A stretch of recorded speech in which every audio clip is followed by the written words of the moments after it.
ኤኒዌይስ አንዳንድ ወንድሞችና እህቶች እዮባስ ምን ሆኖ የጠፋው ብላችኋል። አይ እዮባ አለ። ያው በአጋጣሚው ትንሽ ማረፍም ስለፈለገ ነው እንጂ ምንም ሰላም ነው። እዮባ ማረፍ ስለፈለገ ነው። ኦኬ ተጨንቃችሁ የጠየቃችሁ ወንድሞችና እህቶች እግዚአብሔር ያክብራችሁ። ይሄን ለማለት ያክል ነው። ወደ የዛሬው ቶፒክ እንደምትመለከቱት ለምን ኦርቶዶክስ ክርስቲያን ሆነና ብዙ ጊዜ እንደምታውቁት ሌሎች ቤተ እምነቶች አሁን ለምሳሌ የተለያዩ ቤተ እምነቶችን ትምህርቶቻቸው የኛም ትምህርት ደግሞ ከምን አንፃር ነው ልክ የሆነው የሚሉ ብዙ ነገሮችን እናገራለንና ይሄን ድረስ የመረጥንበት ዋናው ምክንያት ምንድነው? እኛ ሰዎችን ወደ ምንድነው የምንጠራው? ኦርቶዶክስ ነን ስንል ሜቢ ከዛሬ ጀምሮ እግዚአብሔር ከረዳና ካገዘን ዛሬ ላይ ከወንድሞች የምናገኛቸውን ዕውቀቶች ኦኬ አንድ ነገር እግረ መንገዴን እንደው መናገር የምፈልገው ነገር ሜቢ ብዙ ጊዜ በልማድ የሚባል ነገር አለ አይደለ? ኦርቶዶክስ የሆን ነው አንዴ ይቅርታ ቀሲስ ቴዎድሮስን አየኋቸው ነው።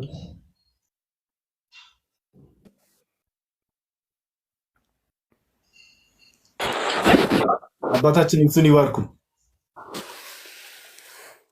እግዚአብሔር ይባርክ። እግዚአብሔር ይፍታ።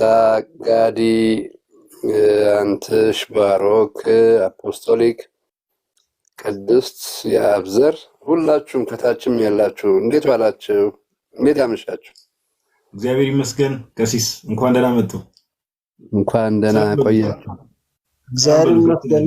ቀሲስ ይፍቱኝ ይባርኩኝ አባት። እግዚአብሔር ይባርክ። እግዚአብሔር ይፍታ። ሰይፈ ሚካኤል ወልደ ሚካኤል ሰይፈ ገብርኤል ደህና ናችሁ? ቀሲስ እንኳን ደህና መጡ። ይፍቱን ይባርኩን። እንዴት ናችሁ? ደህና ቆዩኝ። ተክለ ማርያም ደህና ናችሁ? ሰላም ነው? ቀሲስ ይመስገን አባታችን። ባሮኬ በኋላ ተገናኘን። እንደምን አመሹልኝ? አዎ ይፍቱኝ ይባርክ የኔ አባት። እግዚአብሔር ይባርክ። እግዚአብሔር ይፍታኛለች። ሰላም ናችሁ? እየበረታችሁ ነው? እግዚአብሔር ይመስገን። ይፍቱኝ ይባርኩኝ። ዓመተ ማርያም እግዚአብሔር ይባርክሽ። እግዚአብሔር ይፍታ። ከታችም ያላችሁ ልጆቻችን እግዚአብሔር ይባርካችሁ። እግዚአብሔር ይፍታ። በያላችሁበት ሰላም እግዚአብሔር ከእናንተ ጋር ይሁን። አጋዕዝተ ዓለም ሥላሴ ቤታችሁን፣ ስራችሁን፣ ኑሯችሁን፣ ዕውቀታችሁን፣ እድሜያችሁን ሁሉ ይባርኩልን፣ ይጠብቁልን። ተባረኩ፣ ብሩክ ሁኑ። አሜን አሜን። ቀሲስ እንኳን ደህና መጡ። አውርቼው ነበር ባለፈው። ቀሲስ በጣም ደስ ብሎኛል በእውነት እንደው ያው ልጅ አባትን እንዲህ ብሎ መናገር ባይኖርበትም ግን በጣም ደስ ብሎኛል ያደረጉት ነገር። ቀሲስ ዊጋዲ ግዴታችን እኮ ነው ያው የርቀት ጉዳይ ምናምን ሆኖ እንጂ ለሁሉም መሆን ግዴታ ነው። በጣም እሱም ደስ ብሎት ነው እናንተን ያለው። እግዚአብሔር ያክብርልኝ ቀሲስ፣ በጣም ነው የማመሰግነው። ለማንኛውም እግዚአብሔር ያክብርልኝ። አሜን ጋዲ አሜን አሜን። ወደ ርዕሱ ከመግባታችን ቀሲስ ወደ ርዕሱ ከመግባታችን በፊት ሜቢ 1-2 ደቂቃ 3 ደቂቃ ወስደው እንደው አንድ አባታዊ ምክሮን ቢሰጡ ለሚሰሙ ወንድሞቻችን እናቶቻችን ቢሰጡ ብዬ የማስበው አለ አይደል? እነዚህ ክርስቲያናዊ ፈተናዎች አሉ አይደል? በአንድም በሌላም በኩል የሚመጡ ክርስቲያናዊ ፈተናዎች አሉ ክርስቲያኖች ላይ እና ሜቢ እንደዚህ አይነት ፈተናዎች ሲመጡ በተወሰነ መልኩ እንደው በምን መልኩ ዲል ማድረግ አለባቸው ክርስቲያኖች እና ፈተናውንስ እንዴት ነው ማለፍ ያለባቸው የሚለውን ነገር ሜቢ አባታዊ ምክሮትን ቢሰጡልን ቀሲስ 1-3 ደቂቃ 4 ደቂቃ ወስደው። እሺ ጋዲ ወልደ ሚካኤል እግዚአብሔር ይስጥልኝ። የመጀመሪያው ነገር እንግዲህ የሚመስለኝ ባለቤቱ መድኃኔ ዓለም ኢየሱስ ክርስቶስ ከተፈተነ ቅዱሳን አባቶቻችን ከተፈተኑ ለኛም ፈተና የሚቀር እንዳልሆነ ማወቅ ነው የመጀመሪያው ነገር። የክርስቶስ በመሆን የእግዚአብሔር በመሆን የተጠራን ሁላችን የተጠራነው ለማመን ብቻ ሳይሆን በማመናችን የሚመጣውን ፈተና፣ መከራ፣ መሰናክል ለመቀበል ጭምር ነው። ፊልጵስዩስ ምዕራፍ 1 ቁጥር 29 ላይ የተጠራችሁት በስሙ ልታምኑ ብቻ ሳይሆን በማመናችሁ የሚመጣውን መከራ ልትቀበሉ ጭምር ነው ይላል።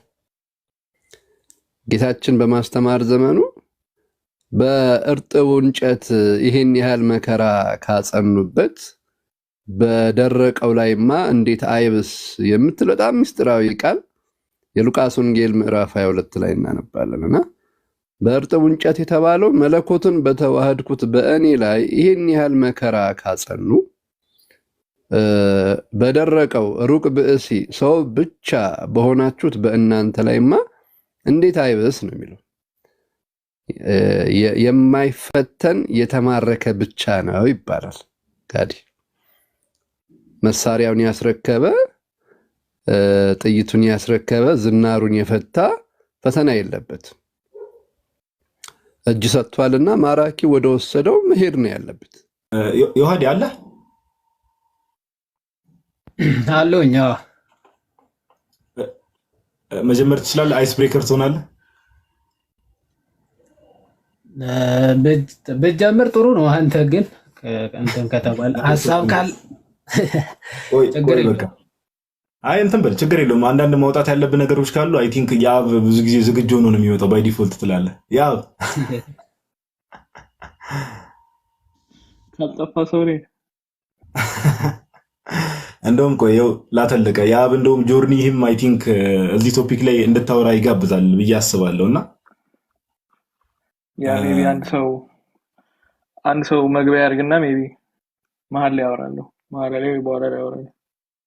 ኮሜንት ላይ ሁሉም ጀምር እያለኝ ነው። እሺ አሁን የተለያዩ ፐርስፔክቲቮች ስላሉ እኮ ነው። አሁን እዚህ ጋር ስንጀምር ሰዓት እንዳይሄድ እኔም እኮ አሁን አንዳንድ ነገሮች ዝም ብዬ አሬንጅ ላድርግ ብዬ ነው የማወራው ነገር ፍሎ እንዲኖር። ኦርቶ ክርስቶስስ እሺ መግቢያ አላርግ እግዚአብሔር ይስጥ እንደ በርደኑን ልውሰድ ከሚለው ነው። እሺ ሰላም እግዚአብሔር ስለጠፋ ሰሞኑን እሺ ሰላም እግዚአብሔር ከኔም ከናንተ ጋር ይሁን። አባታችን ይፍቱኝ ይባርኩን ወልደ ተክለ ሃይማኖት እግዚአብሔር ይባርክ። እግዚአብሔር ይፍታ ወልደ ተክለ ሃይማኖት ይግለጽልን። አሜን አሜን። እሺ ለምን ኦርቶዶክስ ክርስቲያን ሆንክ የሚለው ጥያቄ ትውልድ ሁሉ ቆም ብሎ ከሃይማኖት ውጪም በሃይማኖት ውስጥም ያላችሁ ሰዎች የምትከተሉትን ሃይማኖት በምንድነው ጀስቲፋይ የምታደርጉት የሚለውን ነገር ሁሉም ትውልድ ቆም ብሎ መጠየቅ ያለበት ነገር ነው ብዬ አስባለሁኝና ለምን ኦርቶዶክስ ክርስቲያን ሆንኩ በግሌ አንዳንድ ነገሮችን እንደሚከተለው አቀርባለሁ ማለት ነው። እንግዲህ እንደሚታወቀው ይሄ ርዕስ ሲወራ ወደ ኤደን ገነት መመለስ ግድ ነው። እግዚአብሔር አዳምና ሔዋንን ፈጥሮ በገነት አስቀምጧቸው በፍጥረት ሁሉ ላይ ገዢ አድርጓቸው ነበረ። ፍቅሩን እንዲጠብቁና ፍጡር መሆናቸውን ተገዢ መሆናቸውን እንዲያውቁ ደግሞ እግዚአብሔር የመተላለፍ ፍሬን አስቀምጦላቸው ነበር። የእባብን ክስ ሰምተው ከዛ ያንን ቦታ እንግዲህ ጥለው ወጥተዋል ማለት ነው። እግዚአብሔርም በሞተ ስጋ ላይ ሞተ ነፍስ፣ በርደተ መቃብር ላይ ርደተ ገሃነመ እሳትን ፈርዶባቸው ነበር። ሰው ሁሉ ከጸጋው ተራቁቶ ነበር። የገዛ ፈቃዱን የሚፈጽም ብቻ ሆነ፣ እግዚአብሔርን የማይፈልግ ሆነ። ለዛ ነው ቅዱስ ጴጥሮስ በሁለተኛ መልእክቱ ላይ እረኞች እንደሌላችሁ በጎች ተቅበዝብዛችሁ ነበር፣ አሁን ወደ ነፍሳችሁ እረኛ ተመልሳችኋል ብሎ የሚናገረው ማለት ነው። እንግዲህ እግዚአብሔር በማይታበል ቃሉ ከልጅ ልጅ ተወልጄ አድናለሁ ብሎ ቃል ገብቶለትም ነበርና የሰውን ስጋ ለብሶ ስጋውን አክብሮ ስጋውን አምላክ አድርጎ በምድር ላይ ከኃጢአት በስተቀር ሁሉን ፈጽሞ ለሞት ያው ለመስቀል ሞት የታዘዘ ሆኖ በሞቱ ሞትን ድል አድርጎለት የሰውን ስጋ አክብሮ ድነታችንን ፈጽሞልናል ማለት ነው። ስለዚህ ክርስቶስ የሰውን ስጋ ሲለብስ ኦንቶሎጂካሊ ለውጥ መጥቷል በተፈጥሮ ውስጥ ብለን እናምናለን። ማለትም ሰው ብቻ ሳይሆን እግዚአብሔር የፈጠረው ፍጥረት በሙሉ ከእግዚአብሔር ጋር ጥል ስለነበረ በክርስቶስ ሰው መሆን ሁሉ ነገር ግን ከእግዚአብሔር ጋር ታርቋል። ለዛ ነው በሮሜ መልእክቱ ምዕራፍ 5 ቁጥር 10 ላይ ጠላቶቹ ሳለን ከእግዚአብሔር ጋር በልጁ ሞት ታረቀናል። በልጁ ሞት ከታረቀን እንግዲያውስ በሕይወቱ እንድናለን ብሎ የሚናገረው። ኤፌሶን ምዕራፍ 2 ቁጥር 5 ላይ ከወደደን ከትልቅ ፍቅሩ የተነሳ በበደላችን ሙታን ሆነን ሳለን ከክርስቶስ ጋር ሕይወትን ሰጠን ብሎ ይናገራል። አንደኛ ጴጥሮስ ምዕራፍ 2 ቁጥር 10 ላይ እናንተ ቀድሞ ወገን አልነበራችሁም አሁን ግን ወገን ሆናችኋል፣ እናንተ ቀድሞ ምህረት ያገኛችሁ አልነበራችሁም አሁን ግን ምህረትን አግኝታችኋል ብሎ ይናገራል። እና ክርስቲያን በመሆን ያገኘነው ትሩፋት ከፈጠረን ከእግዚአብሔር ጋር ሰላምን መፍጠር ሆነ። በእኛና በእግዚአብሔር መካከል እርቅ ሆነ፣ ሰላም ተፈጥሯል። ስለዚህ ይሄን የመሰለ ጸጋ ይሄ ቀድሞ ገነት ውስጥ ከነበረን ክብር በእጅግ የሚልቅ ክብር ማግኘት ነው ክርስቲያን መሆን። ስለዚህ ክርስቲያን መሆን ደግሞ መስፈርቱ ምንድነው ሲባል በይሁዳ ምዕራፍ 1 ቁጥር 3 ላይ ምን ብሎ ይናገራል? ለአባቶች ወይ ለቅዱሳን አንዲት ጊዜ የተሰጠችውን ሃይማኖት እንድትጋደሉ እመክራችኋለሁ ብሎ ይናገራል። ይሄ ደግሞ ካታጎሪካሊ ምን ውስጥ ያስቀምጠኛል? በይሁዳ ምዕራፍ 1 ቁጥር 3 ላይ ኢሴንሻል ትምህርቶች በመንፈስ ቅዱስ አማካኝነት በሐዋርያት በኩል ተሰጥተዋል። ስለዚህ በዛ ውስጥ ነኝ ሐዋርያዊ እምነት፣ ሐዋርያዊ ትውፊት፣ ሐዋርያዊ አንደርስታንዲንግ ለመያዝ ስለፈለኩኝ እንዲኖረኝ ስለፈለኩኝ ከዛ አንፃር ነው ማለት ነው። እቺ ትንሽ ሐሳብ ለመናገር ነው። ቴንክ ዩ። ቃሌት ያሰማልን ኦርቶ ክርስቶስ ቃሌት ያሰማልን። ጥሩ ለመግቢያ ያክል ለመንደርደሪያ ያክል ጥሩ ሐሳቦች ተነስተዋል። ያው ዛሬ አባታችን ቀሲስ በመካከላችንም አሉ፣ ብዙ ወንድሞችም ስላሉ ከትምህርት አንፃርም እያንዳንዱ ትምህርት ስናምን ከምን አንፃር ነው እሱስ በምን ጀስቲፋይ ይደረጋል የሚሉ ሐሳቦች ይነሳሉ ብዬ አስባለሁ።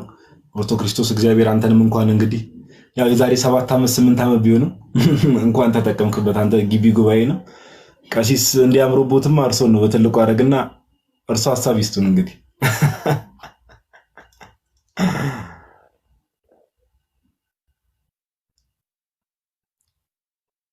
ቀሲስ ማይኩ ሚዩት ነው። ቀሲስ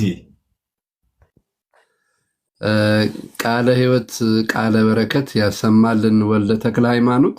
እንግዲህ ምናልባት ርዕሱን እንዳያችሁት ለምን ኦርቶዶክስ ክርስቲያን ሆንን የሚል መሰረታዊ ጥያቄ ነው የተነሳው። ብዙ ጊዜ እችን ጥያቄ ወይም ደግሞ እንደዚህ አይነት ርዕስ እንደምታውቁት አይወዱም። እኛ በድርጅት አናምንም የምትል ከየት እንዳመጣት የማትታወቅ ሐሳብ ይሰነዝራሉ። እኛ በሃይማኖት አናምንም፣ እኛ በእምነት ነው የምናምነው የሚል ከየት እንዳመጡት አናውቅም። ብቻ ሃይማኖት ሲባል ድርጅትም ይመስላቸው ቢሮም ይመስላቸው ሰዎች አሉ። ግን ሃይማኖት ቃሉ ግዕዝ ሆኖ አመነ፣ ማመን፣ መታመን የሚሉ እምነት የሚሉ ቃላቶችን የሚወክል ሐሳብ ነው። ቅድም ወንድማችን እንዳነሳው ለቅዱሳን አንድ ጊዜ ፈጽሞ ስለተሰጠች ሃይማኖት እንድትጋደሉ ብሎ ሲናገር መጽሐፍ ስለ ድርጅት አይደለም፣ ስለ ቢሮ አይደለም፣ ወይም ደግሞ ስለ አንድ የሆነ ግሩፕ አይደለም። በቃ ከብሉይ ኪዳን የመጣ ከብሉይ ኪዳን በአንድ አምላክ ማመን የመጣው ከብሉይ ኪዳን እሱ መጣ።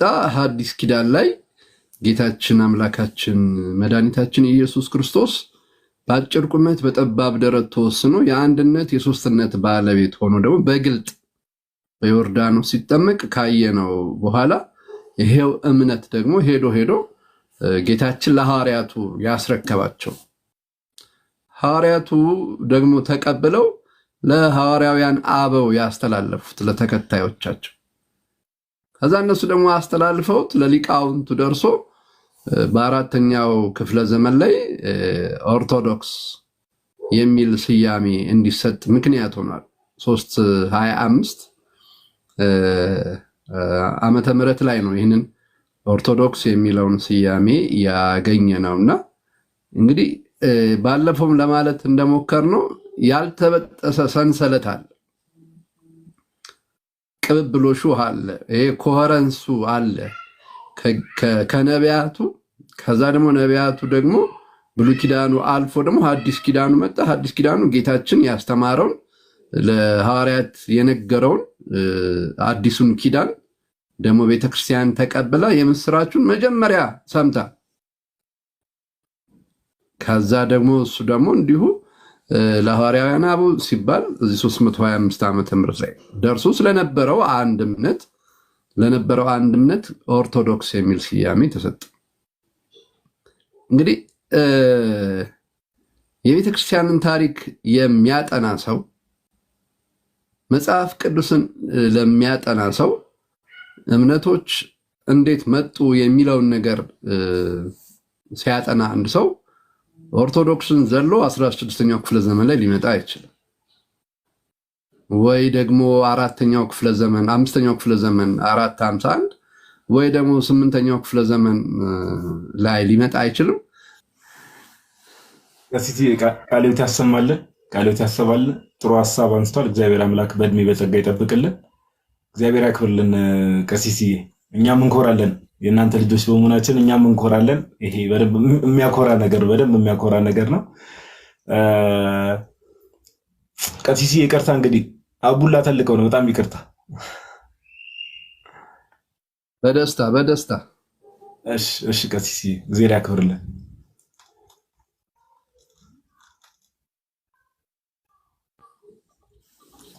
ሚውት ነው። ይሄ ነገር ተመችቶኛል። በዚሁ ልቀጥል ወይስ ላውልቆ እያልኩኝ እኮ ነው። ኮንፈርት ከሰጠ ችግር የለም። ፖድካስተር አስመስሎ አየር እያበላው ወይስ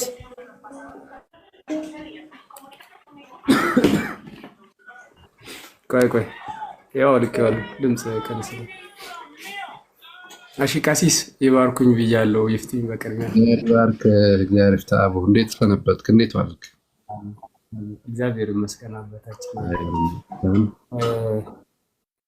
በድጋሚ ከላይም ከታችም ያላችሁ ሁላችሁም ሰላም ብያለሁ።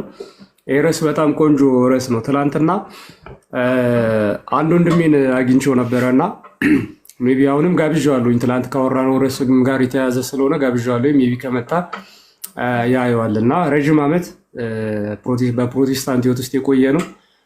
አሁን ላይ ግን ከፕሮቴስታንትም ወጥቶ ወዴትም እምነት ሳይሄድ በቃ እውነቱን እየፈለገ ያለ ሰው ነው እና የጠየቀኝ መንገድ አለና እሱም መንገድ ልንገራችሁና ወደ እንትኑ መለሳለሁ። በምን መልኩ ነው የጠየቀኝ? ሃይማኖት የነፍስ ጉዳይ ነው፣ የዘላለም ህይወት ጉዳይ ነው፣ ከሞት በኋላ ስላለ ህይወት ነው፣ ስለ ትንሣኤ ህይወት ነው። ሰው በጣም ጥንቃቄ የሚፈልግ ነው ማለት ነው። ለመወሰን ትክክለኛው የእግዚአብሔር ሃይማኖት የትኛው የሚለውን ለመወሰን እጅግ በጣም ጥንቃቄ ይፈልጋል ማለት ነው። የተለያዩ ሃይማኖቶች ነን የሚሉ ደግሞ አብዛኞቹ ስትሰማቸው እውነት የሚመስል ነገር አላቸው እያንዳንዳችሁና ነፍሴ አሁን ላይ በጣም በቃ እረፍትን ትፈልጋለች፣ ግን ለመወሰን በጣም እፈራለሁኝ። እውነተኛው የእግዚአብሔር ሃይማኖት እውነተኛው የእግዚአብሔር ቤተክርስቲያን የትኛው እንደሆነ እንዴት ነው ማወቅ የምችለው አይነት ጥያቄ ጠይቆኝ ነበረና ያው ይሄኛው ርዕስ ከሱ ጋር የተያያዘ ነው ብዬ አስባለሁ።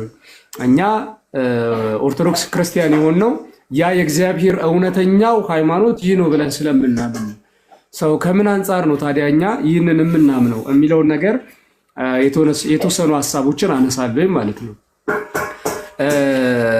የመጀመሪያው ሊታወቅ የሚገባው ነገር ምንድነው? ቅድም አቡሻ አሪፍ በጣም ቆንጆ ነጥቦችን አንስቶ ነበርና በብሉይ ኪዳን እግዚአብሔር አምላክ ህዝቦች ነበሩት። ህዝበ እግዚአብሔር፣ ህዝበ እስራኤል፣ አይሁዳውያን እየተባሉ ይጠራሉ። እነዛ ህዝበ እስራኤል መሲህ ተሰጥቷቸው ነበረ፣ የሚጠብቁት መሲህ በተስፋ የሚጠባበቁት መሲህ ነበረ። ያ መሲህ ክርስቶስ ኢየሱስ መጣ።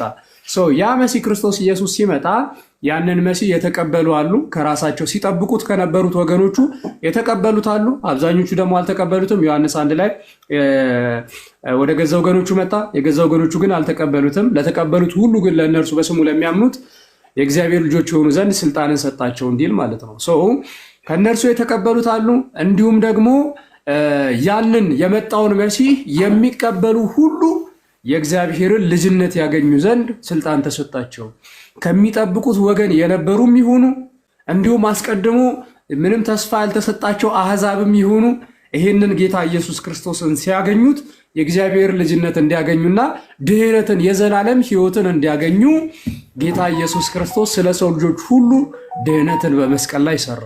ሰው ጌታ ኢየሱስ ክርስቶስ ይህንን የመስዋዕትነት የማዳን ስራ ከሰራ በኋላ ሰዎች ሁሉ አስቀድሞ በተስፋ ሲጠባበቁ የነበሩ አይሁዳውያንም እንዲሁም ደግሞ ሕግ ያልተሰጣቸው የመቅደስም ስርዓት ያልነበራቸው አህዛብም ጭምር የግሪክ ሰዎችም ጭምር ጌታ ኢየሱስ ክርስቶስን በማመን የእግዚአብሔር ልጅነት ያገኛሉ፣ ከእግዚአብሔር መንግስት ውስጥ ይጨመራሉ።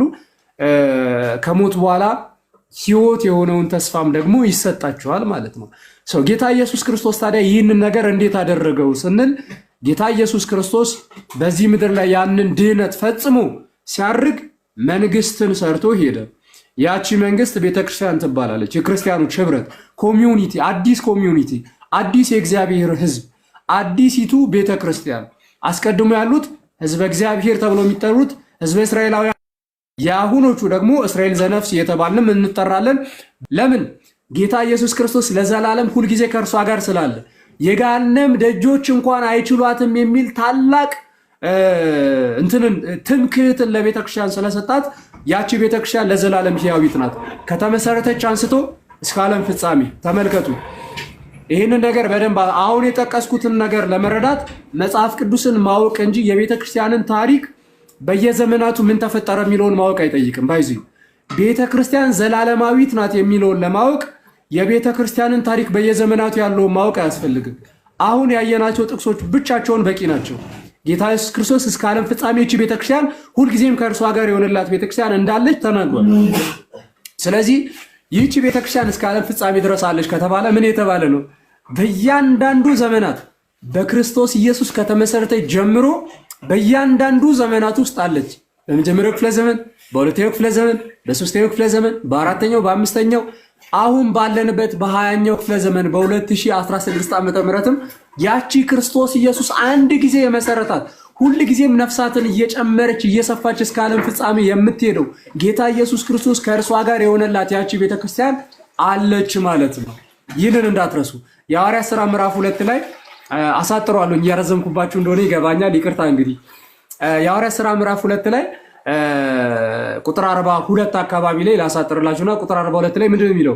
እነዛ 3000 ቅዱስ ጴጥሮስ ያስተማራቸውን ነፍሳት 3000 ነፍሳት ተጠምቀው በእነርሱ ላይ ተጨመሩ ይላል። በእነማ ላይ? አስቀድሞ ባሉት ክርስቲያኖች ወይንም በቤተ ክርስቲያን ላይ ማለት ነው ተጨመሩ። ከዛ ቁጥር 47 ላይ ዝቅ ስትሉ ምን ይላል? የሐዋርያት ሥራ ምዕራፍ 2 ላይ ጌታም የሚድኑትን ዕለት ዕለት በእነርሱ ላይ ይጨምር ነበር ይላል። በእነማ ላይ? አስቀድሞ ባሉ ክርስቲያኖች ላይ።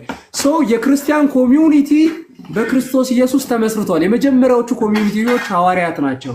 120ዎቹም የጌታ ቤተሰቦች ናቸው። መጽሐፍ ቅዱሳችን 120ዎቹ የጌታ ቤተሰቦች ያለ የሚገልጻቸው።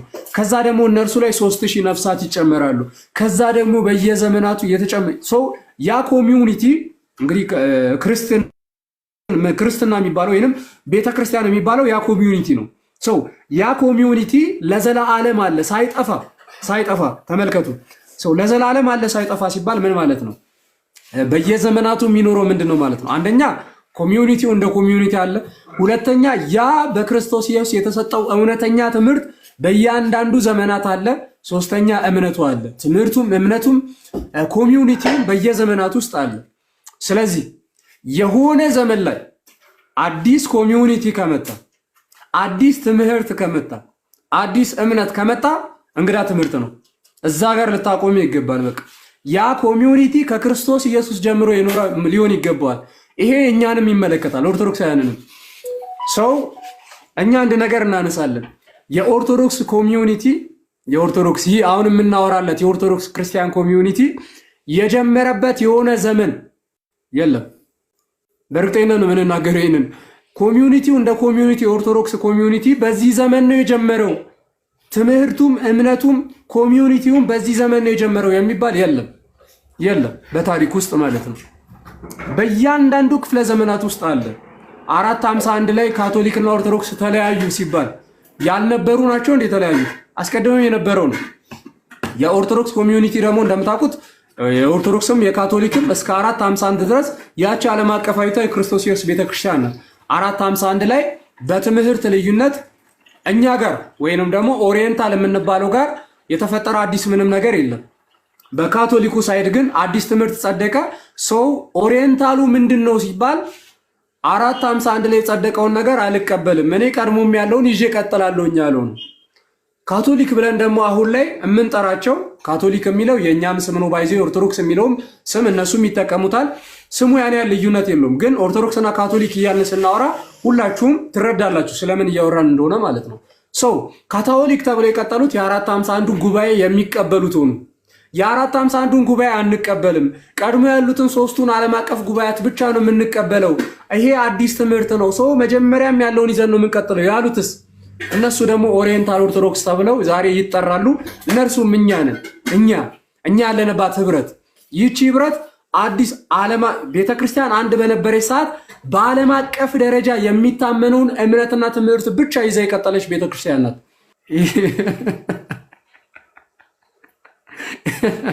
ይሄ በጣም የሚያሳዝን ነው። በዚህ የመጀመሪያዎቹ ሐዋርያት በቅዱሳት ስዕላት ፊት ይሰግዱ ነበር ይላል።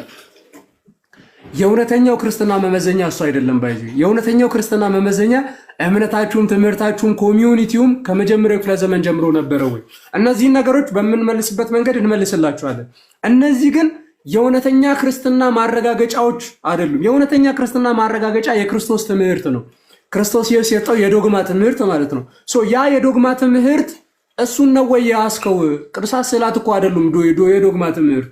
አንተ ግን ክርስቶስ አስተምሯል። ለምሳሌ ጥምቀት ለድነት ያስፈልጋል ብሎ ኢየሱስ አስተምሯል ወይስ አላስተማረም? ኢየሱስ ጥምቀት ለድነት ያስፈልጋል ብሎ ካስተማረ አንተ እነዛ የማታምን ከሆነ የክርስቶስን ትምህርት አልያዝክም ማለት ነው። የእርሱን ከሆነ ያስከው የክርስቶስን ትምህርት ነው ያስከው ማለት ነው። መሰረታዊው ጉዳይ የክርስቶስን ትምህርት ይዛሉ ወይ? እኛ ደግሞ እያልን ያለነው ምንድነው? የክርስቶስን ትምህርት አልያዛችሁም። የክርስቶስ ትምህርትማ በየዘመናት ውስጥ አለ። ሕያው የሆነው ክርስቶስ ሕያው የሆነች ቤተክርስቲያን ያለችው በየዘመናት ውስጥ ያቺ ቤተክርስቲያን ሳትቋረጥ ዛሬም አለች። ስለዚህ እናንተ መዛች ላይ ልትጨመሩ ይገባል እንጂ የሆነ ዘመን ላይ ያውም ከ1500 ዘመን በኋላ የመጣ ቸርች የመጣ ኮሚዩኒቲ የመጣ ትምህርት የመጣ እምነት ውስጥ ተጨምረ የጌታ በረት ውስጥ የጌታ ቤተክርስቲያን ውስጥ ነኝ ብትል እግዚአብሔር ይርዳ ወንድሜ ለማለት ነው። እግዚአብሔር ይርዳ እንደዛ ብትል እግዚአብሔር ይርዳ እንጂ የክርስቶስ ቤተክርስቲያን ውስጥ አይደለም መስሎ ነው። ሰይጣን እውነተኛውን የክርስቶስ ቤተክርስቲያን አስመስሎ እያሳተ ነው። ስለዚህ እኚህን ነገር አጥና ለማለት ነው። ስላረዘምኩኝ በጣም ደስ ብሎኛል። ሀሳብ ባይዘው በጣም ጥሩ ሀሳብ ነው። ጆሮ ሰጥቶ ለሰማ እኔ እንደውም ቃልዮት ያሰማልና ቡዬ አሁን ኦርቶዶክስ ሳሉን በቃ እንደዛ እያሰብኩ ነበር። እስቲ ኦርቶዶክስ ባሉን አቡ የሚያወራው ነገር ዳዝ ኢት ሜክ ሴንስ ብዬ እየሰማው ነበርና ጸዴ ሀሳብ ነው ያነሳው። ቃልዮት ያሰማልና ቡዬ በጣም ጥሩ ሀሳብ ነው ያነሳው። በጣም ጥሩ ሀሳብ ቀጣይ የሚወስድ ጋዲ አንተም ከቀጠልክ ቅድም መጽሐፍ ቅዱስን አንስቼ ነበር። ከመጽሐፍ ቅዱስ አንጻር ራሱ እውነተኛው ክርስትና የቱ ነው የሚለውን ለማስረዳት ማለት ነውና ስላረዘምኩኝ ብቻ ቀጣያችሁ ግን ከመጽሐፍ ቅዱስ አንጻር ማለትም መጽሐፍ ቅዱስ እውነት ነው ካልክ ቤተክርስቲያን የቤተክርስቲያን እውነተኛነት ግድ ልትቀበል ይገባል። የማቴዎስን ወንጌል ማቴዎስ እንደጻፈው ኦርቶዶክስ ካልሆንክ በቀር መመለስ አችልም። የማቴዎስን ወንጌል ማቴዎስ እንደጻፈው ከ1500 ዘመን በኋላ የመጣ ሰው ሊመልሰው አይችልም። ምክንያቱም የማቴዎስ ወንጌል ላይ ማቴዎስ የሚል ስላልተጻፈ ከዚህ አንጻር ራሱ እውነተኛው ክርስትና የትኛው እንደሆነ እንዴት እንደሚረጋገጥ ቀጣይ የምትቀበሉ ሰዎች አስረዱልኝ። አመሰግናለሁ። ፍንጭ ሰጥቻቸዋለሁ ነው የምትለው ለቀጣይ ሰው ይዋዲ አለ አለኝ ጋዲሳ አሁን ላተልከ አይ ቲንክ የጉርቱ ጋር ቀሲስና ተልቃቸውና እኔ እንትን ሆኜ ይሄ ችግር የለው። ቀሲስ እሺ ዋዲ አባታችን ይፍቱን ይባርኩን። እግዚአብሔር ይባርክ። እግዚአብሔር ይፍታ። ተክለማርያም አሜን አሜን። አባታችን ያው ዛሬ ደስ ይላል። አባታችንም ያው እየባረኩ አንደበታችን እንዲያከናውንልን ካህን አለን እና በጣም ደስ ይላል። እንዲህ እየተባሉ የሚነገረው ንግግር ራሱ እግዚአብሔር መንፈስ ቅዱስ ለፍሬ እንዲበቃ ያደርገዋል እና ትልቅ በረከት ነው። እግዚአብሔር አክብርልን አባታችን። ሁላችሁም ከዚህ በፊት ሀሳብ የሰጣችሁ ቃለ ሕይወት ያሰማልን። እኔ ትንሽ ነገር ልበልና ጋዲሳም አሉ ሌሎችም ስላሉ ሰዓታችን ለመጠቀም እንደዛ እያደረግን እንሄዳለን። እኔ ቀድም ኦርቶዶክስ ኦኬ የምታነሳው ሀሳብ እንዳለ ሆኖ አቡ ያለውን ሰምታል። መጨረሻ ላይ ሜቢ ስለ መጽሐፍ እውነተኛ ነው ብላችሁ ከወሰዳችሁ ኦፍኮርስ ከመጽሐፍ ቅዱስ ምንጭም በቃ ጎሄድ ጎሄድ። እሺ እሱን ይዤዋለሁ። በኋላ ላይ የተወሰነ ሀሳብ ሰጥበታለሁ። ኦኬ መጀመሪያ ኦርቶዶክስ ለምን ሆናችሁ ነው፣ ኦርቶዶክስ ክርስቲያን ለምን ሆናችሁ የሚለው ዋና መሰረቱ ቀድሞ ክርስቶስን ወደ ሰው ልጅ መፈጠር አስቀድሞ ወስዶን ነበረ። ትክክል ነው። መሰረቱ መጀመሪያ አዳም ጋር መሄድ በጣም መሰረት ነውና አዳም መጀመሪያ እግዚአብሔር አዳም ከፈጠረው በኋላ በኤደን ገነት እንዲኖር አደረገው። ዘንድ በኤደን ገነት እንዴት ነበር ሲኖር የነበረው? ኦፍ ኮርስ ከመላእክት ጋራ ከእግዚአብሔር ጋራ በአንድነት በህብረት ዘወትር ሲያመሰግን ይኖር ነበር። ዘንድ ትእዛዙን ሲተላለፍ ይህንን ህብረት ወይም ደግሞ አንድነት ነው በመጀመሪያ ያጣው አዳም ማለት ምንድነው ያጣው? አክቹአሊ ኃጢአት ማለት ባይዘው ማጣት ማለት አለ። አጥ ማለት አጣ ማለት ነው። ምንድነው ያጣው? እግዚአብሔርን የሚያክል ጌታ፣ ገነትን የምታክል ቦታ፣ መላእክትን የሚያክሉ ደግሞ ዘመዶች ወዳጆች ነው ያጣው ማለት ነው። የክርስቶስ አካል ሊነጣጠል ሊገነጣጠል ሊለያይ ይችላል። ሎጥ ስብሐት ክርስቶስን መክፈል ክርስቶስን መገነጣጠል ማለት ነው። ስለዚህ ምን አለ? ብዙ ብልቶች እንዳሉ ነገር ግን አንድ አካል እንደሆነ ክርስቶስም እንዲሁ ነው አለ። ዝቅ ይልና ምን አለ? አይሁድ ብንሆን የግሪክ ሰዎችም ብንሆን ጨዋዎች ብንሆን እኛ ሁላችን አለ በአንድ መንፈስ አንድ አካል እንድንሆን ተጠምቀናልና ሁላችም አንዱን መንፈስ ጠጥተናልና አካል ብዙ ብልቶች እንጂ አንድ ብልት አይደለምና ስለዚህ እኛ ብዙዎች ስንሆን አንድ አካል። በጣም የሚገርም ነው። ስለዚህ አንድነት ነው መሰረቱ ማለት ነው። እግዚአብሔር ፍቅር ነው የሚባለው እኮ በነገራችን ላይ የሆነ ሲንግል ፐርሰን ቢሆን እግዚአብሔር ፍቅር ሊባል አይችልም። ልክ ሌሎች ጣዖታት ስትመለክ ሲንግል ፐርሰን ናቸው፣ ፍቅር ሊባሉ አይችሉም። ራስ ወዳድ ሊባል ይችላል። አንድ ሰው ራሱን ቢወድ ራስ ወዳድ ሊባል ይችላል፣ ሲንግል ኢንቲቲ ከሆነ። ፍቅር የሚባለው ግን ለሌላ ያለው መውደድ ነውና ስለዚህ አንድነት ህብረት ነው የክርስትና መሰረቱ ወይም ደግሞ የኦርቶዶክስ መሰረቱ። ክርስቶስም የመሰረታት አንድነትን ነው። ስለዚህ ያንን መንፈስ ምንድነው? ግሪክ ስትሆን ጨዋ ስትሆን ባሪያ ብትሆን ምን ብትሆን ያ መንፈስ ስትጠጣ በዛ መንፈስ ስትጠመቅ ምንድነው የሚያደርግ? አንድ አካል እንድትሆን ያደርጋል። አንድ አካል እንድትሆን ያደርጋል። ስለዚህ ያንን መንፈስ ስለጠጣን እኛ ሁላችን ያንን ከክርስቶስ የጠጡትን አካላት አንድ እንደሆኑ እኛም ከእነሱ ጋር አንድ ነን። አንድ ስለሆንን ኦርቶዶክስ ልንሆን ግድ ይለናል። በምን አወቅን? ዕብራውያን መልእክቱ ሐዋርያ ቅዱስ ጳውሎስ ስለነገረ ሐዋርያ ቅዱስ ጳውሎስ በዕብራውያን መልእክቱ ምን አለ?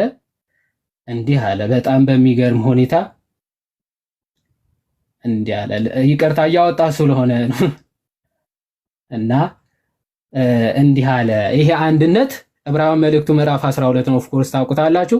ቁጥር 22 ላይ እንዲህ አለ። ነገር ግን ወደ ጽዮን ተራራና ወደ ሕያው እግዚአብሔር ከተማ ደርሳችኋል አለ። ወደ ሰማያዊቱም ኢየሩሳሌም በደስታ ወደ ተሰበሰቡት ወደ አእላፋት መላእክት። አያት አስቀድሞ የነበረው መለያየት አለ። ክርስቶስ ኢየሱስ ሲመጣ ይሄን መለያየት ያፈርስና አንድ ያደርጋል። ከማን ጋር? ያው ወደ ጽዮን ተራራ አለ። ወደ ሕያው እግዚአብሔር ከተማ ደርሳችኋል፣ ወደ ሰማያዊት ኢየሩሳሌም በደስታም ወደ ተሰበሰቡት ወደ አእላፋት መላእክት ይላል። ስለዚህ ወደዚህ ህብረት ትጨመራለህ። ኦኬ ይቀጥላል። በሰማያት ወደ ተጻፉ ወደ በኩራትም ማህበር ይላል። ይቀጥላል። የሁሉም ዳኛ ወደሚሆን ወደ እግዚአብሔር። ኦኬ ፍጹማንም ወደ ሆኑት ወደ ጻድቃን መንፈሶች። አሕዛብ ሆነ ኢአማኒ ሆነ ክርስቶስን ስትቀበል ስትመጣ ወደዚህ አንድነት ከማን ጋር ነው አንድ የምትሆኑ? ከእግዚአብሔር ጋር፣ ከመላእክት ጋር፣ ከቅዱሳኑ ጋር ወደዚህ አንድነት ነው የምትመጣው ማለት። እዚህ ይሄንን አንድነት ጥዬ ልወጣ አልችልም። እውነት ለመናገር ይሄንን አንድነት በሚገባ ያገኘሁበት ቤተክርስቲያን ኦርቶዶክስ ብቻ ስለሆነ ይሄን ፕሩቭ ማድረግ ስለምንችል፣ ስለዚህ ወደዚህ አንድነት መጨመር ግዴታ ነው ማለት ነው ለመዳን። ይሄንን አንድነት ግድ ልታገኝ ይገባሃል። ስለዚህ ይሄንን አንድነት እንዴት ነው ልናገኘው ምንችለው? መጽሐፍ ቅዱስ ይሄንን አንድነት እንዴት ታገኛላችሁ ይለናል። ሐዋርያት ሥራ ምዕራፍ 2 ከቁጥር 41 ላይ ምን ይላል? አሕዛብ የነበሩ ሰበኩላቸው፣ አመኑ በክርስቶስ ኢየሱስ። በጣም በሚደንቅ ሁኔታ ካመንን በኋላ ምን እናድርግ ሲሏቸው፣ ኦፍ ኮርስ ወዴት ነው መጨመር ያለባቸው? ወደዚህ አንድነት ግድ ነው። ወደዚህ ህብረት መጨመር ነው መዳን ማለት ሲጀምር። ይሄንን ያጣኸውን ተነጥለ የነበርከውን ተበትነ የነበርከውን መሰብሰብ ስለሆነ ክርስቶስ ኢየሩሳሌም ሆይ በጎቹ በበረሃ እንደተሰማሩ ነበር። በጎቹን ምን አደረገ? ወደ በረት ሰበሰባል። በረቷ ቤተክርስቲያን ነች። ስለዚህ ወደዚህ አንድነት ልትጨመር ግድ ያስፈልግሃልና ምን አሏቸው? አመንን እንኪያስ ምን እናድርግ ሲሏል፣ ንስሐ ግቡ፣ ኃጢአታችሁም እንዲሰረይ በኢየሱስ ክርስቶስ ስም ተጠመቁ፣ የመንፈስ ቅዱስም ስጦታ ትቀበላላችሁ ይላል። በጣም የሚገርማችሁ ጥምቀት ከኃጢአት ስርየት ፕላስ ደግሞ ከመንፈስ ቅዱስ መቀበል ጋር ያያይዘዋል። ቅዱስ ቄርሎስ ዘአሌክሳንድሪያ የዮሐንስ ወንጌል ምዕራፍ 17 ከቁጥር 1 እስከ 2 ያለውን ሲያብራራ እኔ የወይን ግንድ ነኝ እናንተ ቅርንጫፎች ናችሁ ይላል አይደል? የክርስቶስ ኢየሱስ የወይን ግንድ የኛ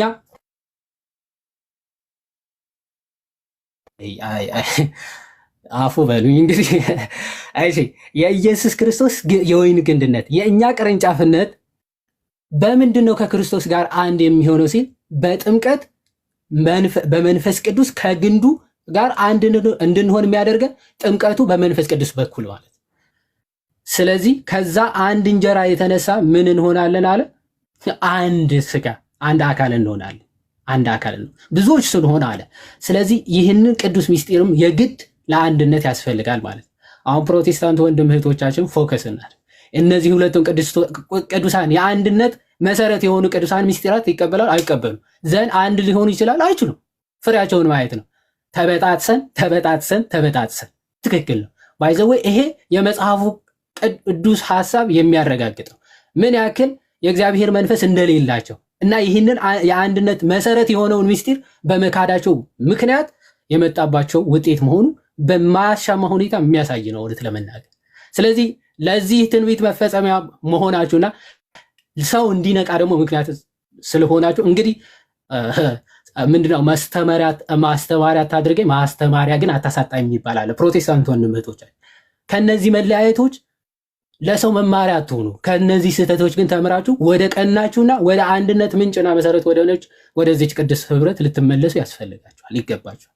ይህንን ምክንያት አድርጋችሁ ማለት ቅዱስ ቆጵርያኖስ ይላል። ታዲያ እነዚህ ሁለቱ ምስጢራት ለድህነት መሰረትና ምንጭ ከሆኑ ታዲያ እነዚህ ቅዱሳን ምስጢራት ከዚች አንድና እውነተኛ ከሆነችው ቤተክርስቲያን ውጭ ብታገኝ እንደው ነው ተብሎ ማለት ለድህነት ነው ብሎ ሁለቱ ምስጢራት ራሱ ብትቀበል ለአንድነትና ለድህነት ይሆናል አይሆንም ማለት።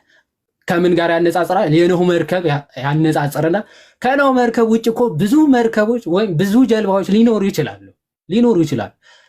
እዛ ጀልባ ውስጥ እዛ መርከብ ውስጥ ብትገባ ግን ከዛ ውሃ ልታመልጥ ትችላለህ? በተአምር አትችልም። so without the church there is no salvation ይላል ሲፕሪያን ቅዱስ ቆጵርያኖስ። ከዚች ቤተክርስቲያን ውጪ ምንም አይነት ነገር ብትቀበል ራሱ ለድህነት አይሆንም። ልክ ከኖህ መርከብ ውጪ ብትሆን ምንም አይነት ነገር ብታገኝ ምንም አይነት ነገር ብታደርግ ለድህነት እንደማይጠቅምህ ሁሉ ከኖህ መርከብ ውጪ ወይም ደግሞ አማናዊቷ ኖህ ከሆነችው የኖህ መርከብ ከሆነችው ከቅድስት ቤተክርስቲያን ውጪ ከሆንክ ደግሞ ለመዳንህ ምንም የሚጠቅምህ ነገር የለም። ያቺ ቤተክርስቲያን ቅዱስ ቀድሞ አቡ ሲላት ነበር ክርስቶስ የመሰረታት ሳትቋረጥም ስቲል ያለችው ቤተክርስቲያን ኦርቶዶክስ። ምክንያቱ አቡና ሌሎች ወንድሞችም ቀሲስም ስለገለጹት ማለት እቺ ቤተክርስቲያን እውነተኛ ነች። ሐዋርያው ቅዱስ ጳውሎስ አንደኛ ጢሞቴዎስ ምዕራፍ 3 ከቁጥር 13 ጀምሮ እንደተናገረው የእውነት ሁሉ አምድና መሰረቷ ማነች ይላል? ቤተክርስቲያን። የእውነት ሁሉ አምዱ መሰረቱ ማነች? ቤተክርስቲያን። ስለዚህ የእውነት አምድና መሰረቱ ከጠፋ እውነት ሊኖር አይችልም። በነገራችን አምድና መሰረቱ እኮ ቤተክርስቲያን ነች። ሰው ቤተክርስቲያን ልጠፋ አይችልም ማለት ነው። ቤተክርስቲያን ከጠፋ የእውነት ሁሉ አምዷም መሰረቷም ጠፋች እያላቸው፣ ስለዚህ እውነትም ሊኖር አይችልም ማለት ነው። ከነዛ ውጤቶች መካከል ከዚች ከቤተክርስቲያኗ የወጡ እውነቶች መካከል መጽሐፍ ቅዱስ ነው። ቤተክርስቲያን እውነት ካልሆነች ለወጥቷል። ቤተክርስቲያን እውነት ካልሆነች ልክ ካልሆነች መጽሐፍ ቅዱስም ልክ ሊሆን አይችልም። ኢንፋሊብል ወይም ደግሞ ፋሊብል ከሆነ ነገር ኢንፋሊብል ሊወጣ ስለማይችል ከሚሳሳት ነገር የማይሳሳት ሊወጣ ይችላል? በተአምር ሊወጣ አይችልም። ኦፍኮርስ ለዛ ኮኑ ትርጉሞች የመጽሐፍ ቅዱስ ትርጉሞች ኢረር ሊኖራቸው ይችላል። በስህተት ሊሳሳቱ በሚችሉ ሰዎች ስለሚተረጎም ስለሚጻፍ ማለት። ይህ ማለት ግን ኦሪጂናል ማኑስክሪፕቱ ራሱ ስህተት አለው ማለት ነው አይደለም። ምንጩ ማለት ነው ቤተክርስቲያን ስለሆነች። ስለዚህ ማትሳሳተዋ ቤተክርስቲያን የሰጠችው ነገር ሁሉ ስህተት ሊሆን አይችልም። ይሄ ልታውቁ ይገባል። ከነዛ መካከል መጽሐፍ ቅዱስ ባይዞ እነዚህ ናቸው ብላ ስትሰጠን አሜን ብለን ነው የምንቀበል። ቤተክርስቲያን ስትሰጥ አሜን ብለን የምትቀበል። ማቴዎስ ወንጌል የጻፈው ማቴዎስ ነው ብላ የሰጠችን ቅድም አቡም ሲለው ነበር ቤተክርስቲያን ነች። እንዴት አወቅ? ባይዞ ወይ ብዙ አርጊመንቶች ሊነሱ ይችላል። ምክንያቱም ማቴዎስ ወንጌል ምዕራፍ 9 ማቴዎስ ራሱ ሲጽፍ ምን ይላል? በመቅረጫ ማገኘው ተከተለኝም አለው ብሎ ነው የሚናገረው፣ ራሱን እንደ ሶስተኛ ወገን አድርጎ ማለት ሶ ቤተክርስቲያን ግን ይሄንን የጻፈው ራሱ ማቴዎስ ነው አለች። አንደበታችሁን ያከናውንላችሁ የሚስጥር ባለቤት ለዘመናት ተሻግራ ሰዎች ዝናራቸውን ፈተው፣ ሰዎች መሳሪያቸውን ፈተው፣ ሰዎች ወደ እሳት ጥለዋት፣ ነገር ግን እነሱ ጠፍተው ለዘመናት ተሻግራ እዚህ የደረሰች ኦርቶዶክስ ሃይማኖት መሰረቷ የጸና የገሃነም ደጆች አይችሏትም ተብሎ የተነገረላት በመሆኗ እኛም የአባቶቻችን ልጆች ሆነን ደግሞ ለቀጣዩ ትውልድ የምናስረክብ አደራ የምንበላ ሳይሆን አደራ ጠብቀን የምናስረክብ ትክክለኛ የተዋህዶ ልጆች እንድንሆን ከታችም ያላችሁ ከላይም ያላችሁ ልጆቻችን አደራ ማለት ትፈልጋለሁ። እግዚአብሔር ይባርካችሁ። ሰላም እግዚአብሔር ከሁላችሁ ጋር ይሁን።